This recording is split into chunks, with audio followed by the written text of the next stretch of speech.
Hello and welcome back to the Honour Space and to another edition of Raw out of 10, and it's a big episode of Raw today because it is the first episode of Raw since the Royal Rumble. And yeah, there was a lot happening on this show, a heartbreaking start to Raw, but some very good matches on the card as well. But let's kick things off with CM Punk, and after Mike Johnson from PW Insider reported a significant injury during the men's Rumble match, CM Punk opened the show. A tearful Punk confirmed he suffered a torn tricep and will miss WrestleMania 40. From there, he refused to feel bad for himself and cut a fiery promo that was interrupted by Drew McIntyre. The Scot took pleasure in having been the guy who injured Punk and promised he would go to Mania and live his dream of main eventing the show. Punk did his best to throw fists with McIntyre, but heel downed him with a Glasgow kiss and stomped on his injured triceps, only for Zayn to hit the ring and make the save. It was a great segment that highlighted Punk's promo skills and ability to connect with the fans while simultaneously showcasing the vile villain McIntyre's become. Zayn making the save sets up a match with the man who put him out of action and intensifies what was already an intense feud. The news of Punk's injury is devastating. For the performer, his fans, and those in creative are big plans. It looks like an opportunity for likes of McIntyre, Zayn to step up. But yeah, just heartbreaking. Punk's had so many injury setbacks since he kind of returned to wrestling, and yeah, hopefully it doesn't become a scene that it's starting to become. But yeah, just gutting. But hopefully someone can really take the opportunity with both hands. We then had a tag team title match, DIY taking on the Judgment Day. The action kicked off with the really good match here, non-stop action, dramatic near falls, and a clean finish made for one of the better matches of Raw in 2024, while reminding fans of the talent that exists across the roster, talent that shines through when allowed to sing. After the match, Priest called R-Truth, who after some playful back and forth found himself on the receiving end of a beatdown by the heels. The Miz made the save, but the numbers disadvantage was too great for the both faces to overcome. The Judgment Day is back to being an imposing force that it should always be, and the beatdown was an exclamation point on the segment. It's 7 out of 10 from me. I thought, like I said, a really, really fun match. I think really helped DIY here, but the Judgment Day still retaining plenty of storylines to tell with them, with the whole stuff for R-Truth as well. But moving on into Zoe Stark and Shayna Baszler versus Pipey Niven and Chelsea Green. The ascent of Zoe Stark and Baszler towards the women's tag titles continued with a pretty easy victory here. The prospective top contenders soundly defeated the former champs, with Stark wiping Green out with a Z360. The brevity of the bout ensured that there wasn't too much to this match, and nor was there much in the way of creativity to invest in. It was a contest that existed solely to give the victors a win and not much else really. So yeah, it gets a 6 out of 10 from me.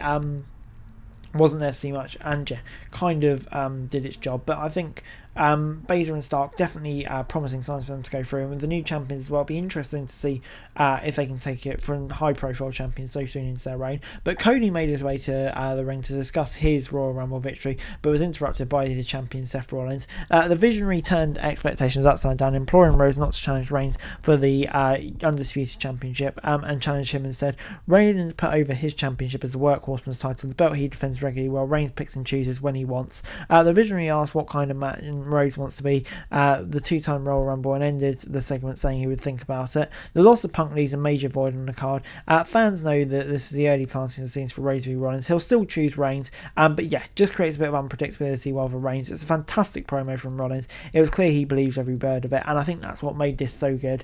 And yeah, definitely something to lead into for the next few weeks. Before it's time for Jey Uso versus Bronson Reed, and Uso came up short in the Rumble, but it was a big victory over Bronson Reed here, overcoming the bigger, stronger, more explosive man and defeating him with the Uso splash. The match was a solid one that spotlighted the underrated Reed. It also emphasised Uso, who wandered somewhat aimlessly on the road to the Royal Rumble. With those creative focus shifting to WrestleMania and those in power wanting one of WWE's most popular baby faces to be part of the event, it makes sense that he would re-emerge with a quality win, and I think that's exactly what we got here.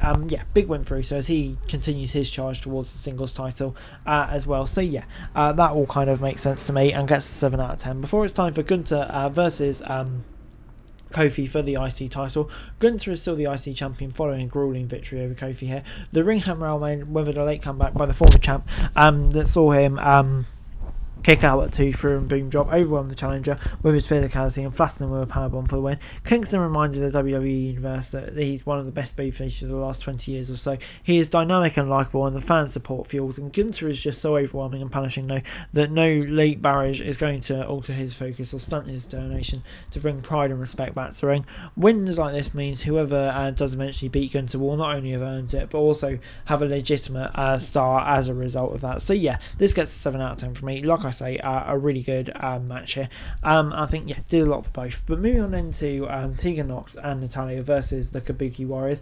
After defeating Chance and Carter to claim the titles, they squared off on Raw. They continued their winning ways, capitalising on a miscommunication from Natalya to Nox and scoring a win by pinning the Queen of Hearts. Natalya and Nox were headed for a split based on recent creative, and it means that getting both on TV and doing something of substance is the writer is here for it. The Kabuki Warriors are such a great team. Their ring work and experience elevate everything they do by on the ropes, enhancing whatever they're involved in. So yeah, I thought this worked really nicely and gets a 6 out of 10 from me.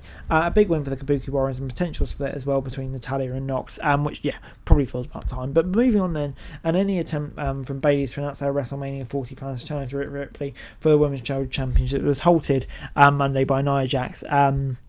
Attack on the Eradicator. Jax destroyed the champion, leaving her lying after 3 leg drops. She then warned Bayley that Ripley was not taking it to WrestleMania 40, to which the 2024 Rumble winner responded by revealing she'll make her decision on SmackDown, and thus the Caesar presented the Damage Control to split from their leader. They already were, but Bayley claims the group were without any further enhanced and mounting dissension. As for Jackson attacking Ripley, it makes sense to that Elimination Chamber. Jack's been really good since coming back, and doing it in Ripley's home country will be good as well. Before moving on into Sami Zayn versus Drew McIntyre, and the intense rivalry between these two wrote its latest chapter in the main event. McIntyre dominated for the majority of the bout, overwhelming Zayn, punishing him with unbridled power. He took the fight to the rival, but a momentary lapse of judgment allowed Zayn to work his way back in the match. McIntyre cut any attempt to come back off, turning his clear opponent inside out when he went for the Claymore. Zayn countered with a Blue Thunder Bomb as chants of "This is awesome" poured from the stands. Moments later, the Scottish Warrior covered up during a haluva kick, accidentally delivering a low blow.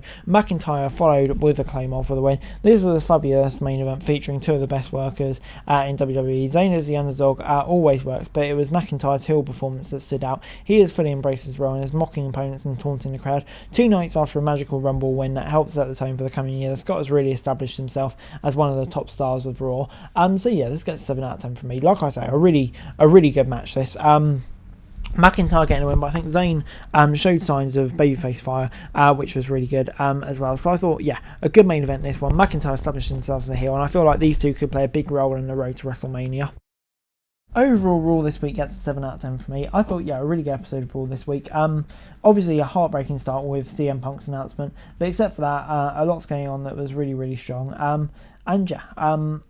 Definitely intrigued to see where it's all going to go with the main event scene now with so many questions up in the end, but I thought we made a good start. That's it for this video. Thanks very much for watching. Remember to like, share, subscribe, follow us on our socials, link in the description below for daily wrestling news, meme and content. Subscribe to our other channels on screen right now, that'd be greatly appreciated. Thanks very much for watching. Peace out.